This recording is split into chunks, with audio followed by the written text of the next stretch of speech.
Bonjour à tous, bienvenue sur ce nouvel épisode de l'Hebdo des marchés, podcast sponsorisé par eToro. C'est le dernier épisode de la saison, hein. Nous sommes aujourd'hui, jour d'enregistrement 22 juillet 2026. Et comme à chaque fois, comme toutes les 2 semaines, je suis avec Marc Toiti. Salut Marc. Salut Antoine, bonjour à toutes et à tous et ravi de vous retrouver. On vous laisse quelques semaines, très vite on va revenir, ne vous inquiétez pas évidemment parce qu'il y a beaucoup d'actualités. Et justement aujourd'hui on va parler des trois sujets chauds du moment. Tout d'abord, ça vient de sortir les chiffres de la dette publique et du déficit public dans la zone euro et en France. Ça devient extrêmement inquiétant, c'est en train de déraper en particulier donc en France. Deuxième point, on vient de le vivre, on est dans un quasi crack obligataire. Les taux d'intérêt des obligations d'État augmentent fortement, notamment sur la France. On vient de toucher en séance les 4% sur le taux 10 ans français. Donc, on va en parler. Quelles sont les conséquences? Est-ce que c'est dangereux? Et puis, troisième point, évidemment, c'est lié. C'est l'augmentation de l'inflation. Il y a eu une petite pause au mois de juin. Et là, ça va repartir à la hausse au mois de juillet avec, évidemment, les cours du pétrole. Et on regardera également les matières premières qui augmentent. Donc, l'inflation va rester élevée un peu partout, que ce soit aux États-Unis et également dans la zone euro. Et bien sûr, tu termineras avec les 5 risques boursiers donc de cet été. C'est donc Antoine qui va nous faire ça pour la fin de la vidéo, comme d'habitude. Donc, restez avec nous. Et oui, tout à fait, restez avec nous. Alors on va démarrer hein, par c'est un peu récurrent, c'est vrai, hein, la dette et les déficits publics, et notamment la France, pardon, qui reste le cancre de la zone euro, ça ne bouge pas. Ah oui, ça qui est triste, hein, c'est qu'on vient d'avoir les chiffres donc d'Eurostat qui viennent d'être publiés donc hier, et voilà, on s'y attendait, mais tout de même. Alors déjà, c'est vrai qu'on est déçu, on n'a pas été champion du monde de foot. Par contre, on est champion du monde de la dépense publique. Ça, c'est clair. Là, les chiffres donc, viennent de sortir sur le premier trimestre 2026. Vous voyez, donc ça ne, ce n'est pas une surprise, mais tout de même, il y a parfois la Finlande nous passe devant, mais là, non, là, nous sommes effectivement numéro un de cette dépense. Regardez bien, 57,3% de notre PIB de dépenses publiques. Après, donc, on a la Finlande, ensuite l'Autriche, la Belgique. Donc, on est bien sur ce dérapage. Regardez tous les pays, hein, la grande majorité, finalement, on est sous les 50% du PIB de dépenses publiques. Donc, c'est possible. Et ces pays-là, vous voyez, ils résistent bien, ils ne sont pas dans la récession, quoi que ce soit. Donc, ça montre bien que avoir trop de dépenses publiques, ce n'est pas un gage de croissance, c'est même l'inverse. Parfois, et trop souvent, notamment en France, bien, on a une croissance qui est très faible. Alors, dans le même temps, le drame, c'est qu'on est numéro un du monde des dépenses publiques, numéro un du monde des impôts, et pourtant, regardez ce graphique très triste. Là aussi, on a un déficit public qui a encore augmenté. Ça, c'est important parce que il n'y a que Eurostat qui donne des chiffres trimestre par trimestre. Donc là, on a les chiffres du premier trimestre de 2026, donc pour l'ensemble des pays de la zone euro, et notamment la France. Et regardez bien, on est déjà à 5,1% du PIB. Je vous rappelle que le gouvernement français a annoncé 5% au maximum. Donc voilà, nous, on annonce 6% pour cette année. Ça, c'est le premier trimestre. On va faire effectivement, malheureusement, 6% de déficit public. Alors, entre guillemets, la bonne nouvelle, c'est qu'on n'est pas premier, parce qu'on a la Bulgarie qui vient d'entrer dans la zone euro, donc qui est devant nous, donc avec, vous voyez, 7,6% de déficit public par rapport au PIB. Mais regardez les autres pays, évidemment, on est très très loin en termes de déficit. Donc Antoine a avancé sur la dette publique maintenant, parce qu'effectivement, c'est lié. Déficit public et dette publique. La France est toujours numéro 3. Regardez bien les trois premiers, c'est intéressant parce qu'on voit que la Grèce, le ratio est toujours élevé, c'est toujours numéro 1, mais 143,5% donc, du PIB, alors que l'Italie, qui pourtant fait des efforts, on est à quasiment 139. Vous voyez que je pense que dans quelques trimestres, l'Italie va passer devant la Grèce, et nous, dans quelques années, on passera devant la Grèce également. Vous voyez, donc là, on est à 117,6%. Le numéro 4, c'est donc la Belgique avec 109,1%. Donc nos amis belges, faites attention parce que vous aussi, ça commence à déraper. On voit également l'Espagne qui dérape également parce que malheureusement, voilà, ils ont eu un peu de croissance. Alors voilà, ils se croient tout permis et ils lâchent complètement les cordons de la bourse, et notamment cette dette publique qui augmente fortement en Espagne ces derniers trimestres. Donc soyez prudents les Espagnols. Vous avez gagné la Coupe du Monde de foot, certes, mais ça risque de faire mal sur le front des finances publiques. Donc on voit bien que la France là aussi dérape. Et donc alors bien sûr, il y a quand on voit les pays, on est sous les 65%. Vous voyez, il y en a quand même beaucoup. Il y a même des pays on est, donc si tu peux, Pardon. voilà, on est Mm. même sous les 50, tu vois. Donc on a des pays où globalement c'est possible. Et tout à l'heure, je parlais de la Bulgarie. Effectivement, ils ont fait mauvaise performance sur le déficit. Par contre, en termes de dette, vous voyez, ils sont encore à 28,5%. Donc ça va, ça passe encore. Alors ce qui est intéressant de voir, c'est la variation justement. Donc là, on voit la France est numéro 3. Et en termes de variation du ratio dette publique par rapport au PIB, depuis donc début 2020, donc fin 2019, eh bien, la France est numéro 3 également. Mais on a, donc on le voit ici, les premiers qui sont à la fois la Roumanie et la Finlande, mais ils ont des ratios de dette publique bien inférieurs aux nôtres. Donc nous, on a le pire couple, c'est-à-dire à la fois numéro 3 sur le niveau de la dette publique par rapport au PIB et numéro 3 en termes d'augmentation de notre dette publique par rapport au PIB également. Vous voyez qu'il y a beaucoup de pays où ça a même baissé. Vous voyez la Grèce, quasiment moins 40 points de PIB de baisse. Chypre, le Portugal, c'est assez incroyable. C'est vrai qu'ils partaient de haut, mais tout de même, ils ont fait quand même des efforts. Même l'Italie, seulement 5 points de hausse finalement, malgré la crise du Covid, etc. Donc ça veut bien dire que la France, parmi les grands pays, est le pays qui dérape donc justement le plus, et c'est ça qui est donc particulièrement dangereux. Alors si on voit sur le graphique suivant, on a eu également, donc c'est une conséquence logique, la France reste le premier fournisseur de dette publique de la zone euro, hein. Tu vois ici, quasiment 25% de la dette publique de la zone euro vient de France, numéro 2 c'est l'Italie, 22%, et numéro 3 c'est l'Allemagne à 20%. Tu vois qu'il y a encore quelques années, on était numéro 3, on est passé numéro 1 encore, vous voyez, un triste une triste médaille d'or, mais on voit bien que voilà, la France est donc ce premier fournisseur de dette publique de la zone euro. Et alors, nouveau chiffre également qui vient d'être publié sur le graphique suivant, voilà, c'est la Banque de France et l'Agence France Trésor qui viennent de le publier, la part des non-résidents dans la détention de la dette publique française. Regardez bien, c'est énorme, hein. Sur un trimestre, ça a augmenté de 1,5 points. On est passé de 56% à 57,5% de notre dette qui est détenue par des investisseurs étrangers, qui ont donc des non-résidents. Et alors, si on regarde l'historique sur le graphique suivant, on voit que depuis donc 2022, regarde bien, on a gagné 9 points. Enfin, on a gagné, entre guillemets, on a perdu en termes d'indépendance financière. C'est-à-dire que la part des non-résidents dans notre dette publique a augmenté de 9 points. C'est énorme, évidemment, sachant que si on prend d'autres pays, par exemple les États-Unis, c'est 22% hein, seulement qui est détenu par des étrangers. Nous, ça augmente et c'est évidemment très, très dangereux. On devient justement dépendant du reste du monde. Alors, la Banque de France a publié une étude dernièrement dans laquelle elle dit qu'en plus de cela, nous sommes également de plus en plus dépendants des hedge funds qui achètent de plus en plus de notre dette publique. Donc, je ne sais pas si tu te rends compte, la dernière fois qu'on a vu ça, c'était justement en Europe, c'était avec la Grèce et les pays du Sud, qu'on appelle les pays du Club Med, où ils étaient obligés de faire appel aux hedge funds pour justement acheter leur dette publique. Donc, nous, aujourd'hui, on en est réduit à ça. Donc ça montre l'ampleur des dégâts. Donc la France est obligée finalement de compter sur les hedge funds, donc les fonds spéculatifs finalement, pour acheter notre dette. Et comme tu le sais bien, hein, ces fonds évidemment ne sont pas des altruistes, ce qui veut dire qu'ils pourraient vendre très rapidement notre dette publique. Donc ça c'est quand même très très dangereux pour les mois à venir. D'ailleurs, on l'a vécu aujourd'hui, le taux d'intérêt de la dette publique française a continué d'augmenter. Ça sera notre deuxième point. Oui, effectivement, ça nous amène à la deuxième partie, mais effectivement, quand on regarde ton dernier slide, il est assez intéressant, puisque cette part de dette détenue par les étrangers, si on arrivait à une crise un peu plus profonde, eh bien, ça serait inquiétant, Ah, justement. mais Voilà. c'est clair que ça ira très vite. Ce qu'il faut bien Ouais. comprendre, c'est que c'est amusant parce que j'ai publié ma vidéo YouTube là tout à l'heure, et c'est vrai que j'ai eu un message d'un abonné mexicain. Donc il m'a Mhm. dit, nous on a connu ça au Mexique, et la crise arrive très vite. C'est-à-dire du jour au lendemain, Mhm. effectivement, une fois que la défiance a commencé, c'est-à-dire quand on est très dépendant des investisseurs étrangers, quand la défiance commence, ça peut aller très vite. Et Ouais. moi, je pense que ça a déjà commencé. D'ailleurs, on va le voir tout de suite avec effectivement l'évolution des taux d'intérêt. Donc voilà, ça c'est les chiffres au 21 juillet, mais donc là on enregistre le 22, donc on a déjà les chiffres au fur et à mesure. On est à 4%, on a touché les 4% de taux d'intérêt de 10 ans en séance aujourd'hui, le 22 juillet. Et ce qui est important de voir, c'est que, tu vois, on est au-dessus des 3,9%. On avait connu ça du 15 au 21 mai. Là, en fait, depuis le 15 juillet, donc ça veut dire plus d'une semaine, on est au-dessus des 3,9%. Donc il y a bien ce dérapage. Je rappelle que les 3,9%, c'est un plus haut depuis le 11 juin 2009. C'est-à-dire, on était à l'époque encore en pleine crise, je dirais, que ce soit des subprimes, crise de la dette publique, etc. Et donc, c'est ça qui aujourd'hui est quand même très inquiétant. Il y a ce dérapage sur la dette publique française. Donc, ça, c'est le taux de 10 ans. Si on regarde le taux 30 ans maintenant, alors là, regarde bien, c'est encore pire, on est à 4,7%. Donc, on était même tout à l'heure à 4,73%, je ne sais pas si tu te rends compte.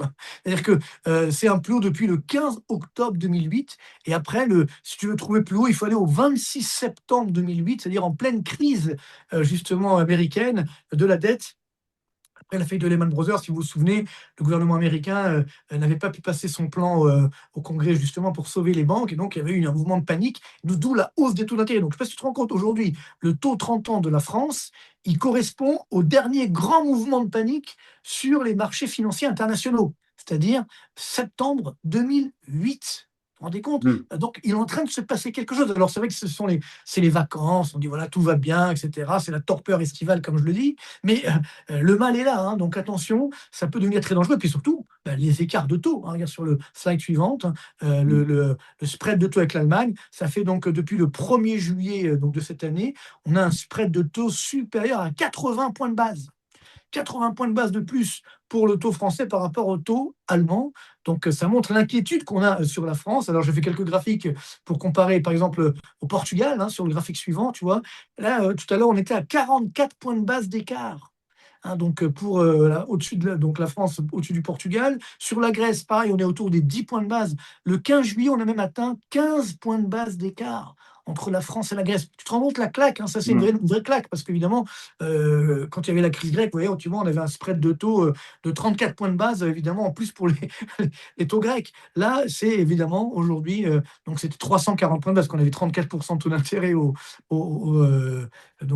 Grèce, donc c'était évidemment dramatique. Donc on voit aujourd'hui qu'on a cette situation. Alors bon, piètre réconfort avec l'Italie. L'Italie et le taux de 10 ans italien est repassé au-dessus du nôtre. Donc voilà, ça nous rassure un petit peu, mais c'est quand même là aussi très inquiétant. Donc je vous ai fait un petit tableau pour terminer sur cette partie, avec justement les écarts de taux. Donc ce matin, donc le 22 juillet à 11h35 pour être précis, parce qu'il faut bien en ce moment figer le temps. Voilà, donc c'est vrai que les Italiens sont déjà au-dessus des 4,01, donc il y a un spread de taux de 3 points de base avec la France. Et après, tous les autres pays, regarde les niveaux des spreads de taux, c'est assez incroyable. Hein. Donc, tu vois, le Portugal, 44 points de base, l'Irlande, 63 points de base, les Pays-Bas, 70 points de base, et l'Allemagne, 80 points de base. Alors là, évidemment, si on voit la Suisse, bon, comme ils avaient taux à 0,45, 353 points de base, évidemment. Donc, ce qui montre que tout à l'heure, quand je dis pour la Grèce, évidemment, c'était beaucoup plus, 3400 points de base, hein, évidemment, c'était beaucoup plus. Mm. Donc, c'est bon. C'était une autre époque. On va terminer, bien sûr, donc avec l'inflation, parce que là aussi, c'est important. Tout ce mouvement de hausse des taux, évidemment, est dû à l'augmentation des déficits publics en France, mais également à l'augmentation de l'inflation, parce qu'on a eu un petit mois de juin de réconfort. On va voir les graphiques. Tout le monde dit, ça y est, l'inflation, c'est fini, elle baisse, c'est génial. Quand on a la France, donc le taux d'inflation, donc c'est-à-dire le glissement annuel des prix à la consommation, est tombé à 2% en norme européenne, 1,8% en norme INSEE. Donc tu vois, sur la courbe rouge, c'est l'augmentation depuis 2021, au moins le mois. On est quand même sur plus de 20%, hein, 20,1% exactement d'augmentation des prix à la consommation en France. Donc c'est pas rien. Si on regarde le même graphique dans la zone euro, slide suivant, on voit que là, on est à 26,1% d'augmentation des prix. Donc tu vois que la petite baisse du mois de juin est quand même très, très relative. Et sur le cas américain, sur le slide suivant, donc là, on voit que nous avons un niveau d'augmentation de quasiment 28%. Donc, tu vois, on a bien un glissement annuel qui a baissé, mais il est toujours à 3,5%. Et si tu regardes maintenant les indicateurs avancés, notamment aux États-Unis, c'est important. Là, je vous ai un petit graphique avec les prix à la consommation hors énergie et produits alimentaires, ce qui veut me dire que c'est indépendamment d'énergie. Regarde bien la courbe rouge, c'est les prix à la production, donc la variation annuelle, ça veut dire l'indicateur avancé de l'inflation. Tu vois qu'on est à quasiment 5%, donc ce qui veut dire que, attention, l'inflation, elle a encore des bases de rattrapage aux États-Unis, elle va rester élevée. D'autant qu'aux États-Unis, à la différence de chez nous, il y a le plein emploi. Sur le graphique suivant, on le voit. Donc, on a un taux de chômage donc, qui a même baissé le mois dernier, 4,2% de taux de chômage. Les salaires augmentent de quasiment 4% sur une année. Donc, ce qui veut dire que là aussi, attention, l'inflation va rester élevée aux États-Unis. Et alors, évidemment, la clé, ça reste bien sûr le pétrole. Je vous ai fait le graphique suivant sur les cours du pétrole. Regarde bien, c'est vrai que c'est les montagnes russes, hein, c'est le cas de le dire. On voit bien l'évolution du prix du pétrole sur l'année 2026. Alors, on a commencé, on était à 60 dollars, après 93 dollars, 120 dollars.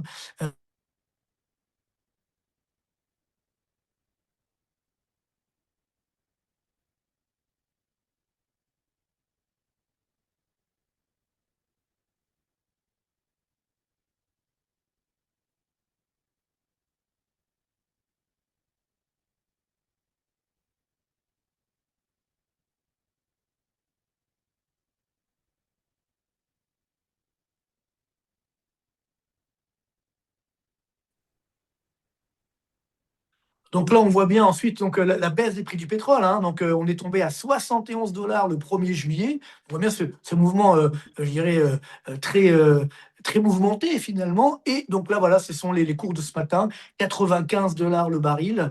Donc évidemment, c'est lié aux craintes géopolitiques. Mais comme je l'ai souvent dit, même quand on a eu cette baisse des prix du pétrole, il y avait des problèmes d'approvisionnement, etc. Donc c'est normal que les prix du pétrole augmentent. Donc ça veut dire que ça va rejaillir sur l'inflation des prochains mois. Sur le slide suivant, je vous ai montré l'indice qu'on appelle CRB, donc de toutes les matières premières. Ça, c'est très intéressant, hein. Tu vois qu'on a eu donc une très forte hausse d'abord sur la première partie de l'année, 39% de hausse. Après, on a une petite baisse de 12,5%. Et là, hop, ça repart à la hausse, 9,4%. Ce qui veut dire que depuis la fin 2025, l'indice CRB, donc de l'ensemble des matières premières, a augmenté de 33,1%. Tu te rends compte, c'est quand même un niveau très, très élevé, tu vois, comparativement au choc qu'on avait eu après la guerre en Ukraine. Donc en 2022, ça avait augmenté de 23%. Donc là, c'est beaucoup plus élevé. Ce qui veut dire que ça, c'est l'indicateur avancé, hein, de l'inflation, évidemment. C'est sur les matières premières. Donc, hausse des prix du pétrole, hausse des matières premières. Bon, l'inflation, évidemment, je maintiens mes prévisions entre 3,5 et 4%, tant aux États-Unis que dans la zone euro et évidemment en France. Donc l'inflation, malheureusement, va rester élevée. Oui, effectivement, on le voit avec les différents chiffres que tu as annoncés, tu as montré, on a une inflation qui devrait persister clairement, même si les derniers chiffres aux États-Unis ont montré un petit recul par rapport au mois précédent. On voit tout à fait que justement ça va se poursuivre. Alors, dernière partie, hein, c'est les marchés financiers comme d'habitude, et donc quels sont les risques pour les marchés durant cet été, même si ça peut évidemment perdurer, ça va pas durer que l'été, hein, ces risques, ils peuvent perdurer, bien évidemment, sur les trimestres suivants. Alors, le premier risque, c'est la saison des résultats. Alors, effectivement, cette saison des résultats devrait être déterminante, puisque là, on va démarrer donc les publications pour le deuxième trimestre. Les attentes sont très élevées. On attend une croissance des bénéfices de 25% aux États-Unis, alors qu'on attendait 15% en début d'année. Donc, les attentes sont quand même, ont été revues à la hausse. Donc ça, c'est potentiellement un risque si évidemment on a des révisions à la baisse. Et en Europe, on attend 16% pour les entreprises du stock 600 Europe, c'est-à-dire les 600 plus grosses entreprises européennes. Donc ça, c'est le premier risque. Et les résultats, les publications de résultats sont en train de démarrer. Le deuxième risque, évidemment, c'est l'intelligence artificielle. Alors, on en a parlé énormément. Là, bon, c'est un slide très fourni, mais on en a parlé durant le webinaire et même les podcasts précédents. C'est-à-dire qu'effectivement, on a eu cette forte hausse sur les valeurs de l'intelligence artificielle, notamment les valeurs sud-coréennes, hein, puisque le marché sud-coréen a gagné 75%, enfin gagne 75% depuis le début de l'année. On le voit aussi aux États-Unis avec des Micron Technologies, Nvidia, en France STM Micro, ST Microelectronics en France qui gagne 200% depuis le début de l'année, Infineon en Allemagne ou ASML aux Pays-Bas. Et évidemment, on a cette méga tendance qui, on le sait, un jour va s'arrêter. Alors, on ne sait évidemment pas quand, mais à un moment donné, ces valeurs ne pourront pas poursuivre leur progression. Et le danger, évidemment, c'est ça retombe comme un soufflet. On le voit aussi avec les méga introductions en bourse. L'IPO de SpaceX a été un succès, mais aujourd'hui, le prix de l'action SpaceX et sous le prix d'introduction. Hein, donc il y a eu une forte envolée. Derrière, ça c'est reparti à la baisse et on attend Anthropic dans le courant de l'année. Troisième risque, pardon, évidemment, c'est le retour du conflit au Moyen-Orient. Hein, on l'a vu, on pensait que c'était bon, pas terminé entre guillemets, mais la pause était assez longue et finalement là, ça repart de plus belle. Donc les cours du pétrole, tu l'as dit tout à l'heure, repartent à la hausse. Donc il y a un risque inflationniste, bon ça t'en as parlé aussi, qui revient et donc potentiellement il peut y avoir une réaction des banques centrales qui vont potentiellement remonter leurs taux notamment, ça a été fait en zone euro, mais ça peut être fait aussi par la Fed aux États-Unis à partir du mois de septembre. On va suivre ça avec grand intérêt. Mais il faut pas oublier que lorsqu'on a annoncé le conflit au mois de mars, eh bien, le CAC 40 a perdu 9% donc, sur un mois. Donc on verra. Là, on a vu qu'on a perdu 2-3% sur le CAC. On a repris un hier, mais la volatilité est toujours présente. Donc attention au prolongement du conflit au Moyen-Orient. Le quatrième risque, évidemment, bah, le budget français, hein, ça t'en parles bien mieux que moi d'ailleurs, mais toujours. Et laissé justement exprès pour que tu en parles plus. Voilà. Voilà. Mais grosso modo, on va avoir le vote du budget et évidemment, avec la hausse de la dette, la hausse des cours des taux d'intérêt du déficit public, eh bien, ça va être compliqué. Et le cinquième risque, c'est l'imprévisibilité de Donald Trump. Parce que quand même, il ne faut pas oublier que l'an dernier, il nous a sorti la guerre commerciale, l'envolée des droits de douane. Personne s'y attendait au départ, hein. C'est vrai que ça arrivait un petit peu comme ça de but en blanc. Et c'est vrai qu'on n'attendait pas non plus la guerre au Moyen-Orient cette année. En début d'année, enfin, peu de gens disaient il va y avoir un conflit qui va durer plusieurs mois au Moyen-Orient. Donc, même si c'était euh, potentiellement voilà, possible, mais on s'y attendait pas non plus. Donc, en fait, je dirais que le risque majeur, c'est l'imprévisibilité de Donald Trump, ce climat géopolitique qui est pesant, les marchés obligataires. Donc ça provoque une hausse des marchés obligataires et une volatilité Bientôt. importante sur les marchés boursiers. Donc, eh bien, ça, je dirais que c'est le cinquième risque à avoir en tête pour cet été. Et on le voit, les marchés sont très volatiles. On a des variations quasiment tous les jours de plus de 1% sur les indices, à la hausse comme à la baisse. Donc attention, en général, le mois d'août, c'est le pire mois. Je ne vais pas vous alarmer, mais c'est historiquement le plus mauvais mois sur les marchés. Donc il se pourrait qu'il y ait quand même une petite correction sur les marchés boursiers. Non, mais c'est normal parce qu'il y a beaucoup de stagiaires, alors ils appuient sur les mauvais boutons, ça peut arriver parfois. Non, c'est une blague évidemment, mais ça peut quand même se produire parfois. Mais non, mais c'est sûr que on a quand même beaucoup d'incertitudes. Bon, alors on peut même rajouter l'Ukraine parce que là aussi on voit que ça Mm. parfois c'est en train de déraper, effectivement, dans le discours même de la France et autres. Moi, je pense que clairement Trump sera quand même un soutien pour les marchés parce qu'on l'a vu à chaque fois que ça dérape trop, ben, il revient à la rescousse pour dire non, non, mais moi Oui, je veux trouver une mais solution, etc. Pareil sur les droits de douane, etc. Donc, parce qu'il n'aime pas trop quand les marchés baissent trop. Là, oui. par contre, c'est vrai que pour moi, le risque essentiel, bien sûr, ce sont des risques, mais tu l'as bien dit, pour moi, le risque essentiel, ça reste le marché obligataire, c'est-à-dire les taux d'intérêt Mm. des obligations d'État. Et en particulier en France, je pense que ça va tellement mal, puisque c'est-à-dire, on voit bien qu'aujourd'hui, le gouvernement est en train de paniquer. Il a commandé une étude à 4 économistes qui ont dit oui, il faut réduire la dette. Oui, mais comment on fait? Ben, il faut augmenter les impôts et augmenter certaines prestations. Bon, donc et il ne parle pas de baisse des dépenses de fonctionnement notamment. Donc bon, ça n'a pas de sens évidemment. Donc ça pour dire que là j'ai l'impression en tout cas de par les coups de fil que je peux avoir un peu à droite à gauche à travers le monde, hein, c'est qu'on a quand même une situation où il y a pas mal d'inquiétudes sur la dette publique française. C'est en train d'arriver, si tu veux, dans la les investisseurs ne se disent non, mais ça va, ça risque rien. Là, c'est en train d'arriver. Donc, il y a ce danger qui devient effectif, alors là, ça, je pense, ça peut dépasser, ça peut être encore plus dévastateur pour les marchés boursiers que le conflit avec l'Iran, en espérant que là aussi on trouvera ça va finalement se terminer assez rapidement. Mais globalement, par contre, pour la France, si la crise commence, elle va pas se terminer rapidement. Ça va durer longtemps parce qu'il y a tellement de dérapages, tellement de dégâts, et surtout, personne n'est prêt à ça. Personne n'est prêt à ça. Donc, je veux dire, c'est peut-être le risque essentiel pour moi Ouais. pour les prochains Alors, trimestres. Mais bon, on sera là évidemment pour en parler. Donc, d'où le fait qu'on se doit de parler de cette dette publique, notamment française, qui dérape. Et surtout, ce qui est fou, on l'a vu tout à l'heure dans les graphiques, c'est que la plupart des pays font des efforts. Soit ils réduisent leur dette, soit ils limitent leur augmentation, sauf nous. Donc, ça va finir par se payer très alors, cher, malheureusement. je Et suis comme tu l'as complètement bien dit, on d'accord fait avec le toi, profil. juste par rapport à Trump, c'est vrai qu'il est pro-marché, donc il a les yeux rivés sur le marché boursier. Donc si le marché dérape, eh bien il a il va faire en sorte que ça remonte. Sauf que là, le marché est au plus haut. Le marché est au plus haut, donc il y a un risque, il y a quand même un risque de correction. Il faut pas Ah oublier oui, oui, qu'il a complètement. pris 30%, quasiment 30% depuis le mois de la fin du mois d'avril. Donc c'est quand même énorme. Donc Et puis surtout, comme on vous le dit souvent, ce qui compte, c'est qu'évidemment, il n'y ait pas trop de déconnexion entre les marchés et la réalité économique. Donc là, hmm, effectivement, les marchés ont été un petit peu trop loin. C'est plutôt sain lorsqu'il y a des prises de bénéfices voilà. et un retour effectivement vers un niveau plus normal. Et ensuite, ça pourra repartir évidemment à la hausse. Mais la volatilité, comme on l'a souvent dit ici même, hein, va rester forte malheureusement. Mais bon, c'est comme ça, il faut faire avec. C'est la vie des marchés qui l'impose. Mais on sera là évidemment pour vous aider. Donc, Antoine, c'est toujours un plaisir en tout cas de faire ces vidéos avec toi et avec vous toutes et vous tous. Merci de votre fidélité, de vos questions. Et donc voilà, ben, continuez à nous suivre, c'est toujours un grand plaisir. Et donc passez un bel été et il va être très chaud, hein, pas que au niveau de la température, je pense également au niveau des marchés. Mais on sera là bien sûr pour vous accompagner. Et en cas de grave crise, on reviendra quand même, on vous fera une vidéo évidemment pour vous en parler. Oui, bien sûr, on sera toujours connecté au marché et on vous souhaite quand même un bel été. Et on reprendra donc à la fin août. Merci à tous et à très À vite. très bientôt. Salut. Bye bye.